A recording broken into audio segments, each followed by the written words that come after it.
Delhi high court ने केंद्र को असम राइफल्स के लिए आर्मी के बराबर सैलरी और पेंशन की मांग पर फैसला करने का आदेश दिया। तीसरे सेंट्रल पे कमीशन तक असम राइफल्स को इंडियन आर्मी के बराबर माना जाता था, लेकिन चौथे पे कमीशन की सिफारिशों के बाद स्टेटस बदल गया। दिल्ली हाईकोर्ट ने सोमवार को केंद्र सरकार को आदेश दिया कि वह असम राइफल्स और इंडियन आर्मी के बीच सैलरी में बराबरी के मुद्दे पर 3 महीने के अंदर फैसला करे।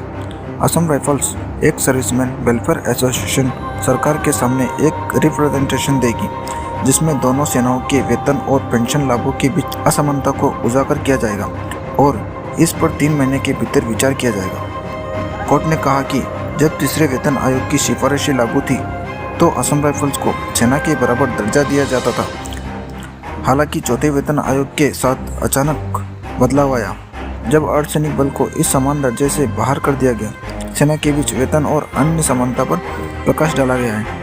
हाईकोर्ट ने Assam rifles ex serviceman welfare association की याचिका का निपटारा करते हुए यह आदेश दिया कि याचिका में सरकार को यह निर्देश देने की मांग की कि वह यह पक्का करे कि असम राइफल्स के सदस्यों के साथ सैलरी और पेंशन के मामले में इंडियन आर्मी जैसा ही बर्ताव किया जाए। असम राइफल भारत की सबसे पुरानी पैरामिलिट्री फोर्स है, जिसे असम में 1835 में कछार लेवी के नाम से बनाया गया।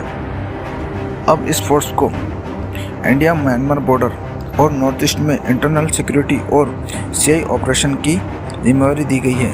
असम राइफल एमएचए के एडमिनिस्ट्रेशन कंट्रोल में आता है, जिसका मतलब है कि भर्ती, सैलरी, पेंशन, इंफ्रास्ट्रक्चर और दूसरी सर्विस कंडीशन एमएचए द्वारा कंट्रोल की जाती है। हालांकि फोर्स का ऑपरेशनल कंट्रोल, जैसे डिप्लॉयमेंट, पोस्टिंग और ऑपरेशन के दौरान कमांड इंडियन आर्मी या मिनिस्ट्री ऑफ डिफेंस के पास होता है।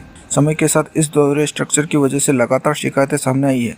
कर्मचारियों ने तर्क दिया है कि यह कंफ्यूजन उन्हें रेगुलर आर्मी की तुलना में सैलरी, बेनिफिट्स, पेंशन और वेलफेयर के मामले में नुकसान पहुंचाता है।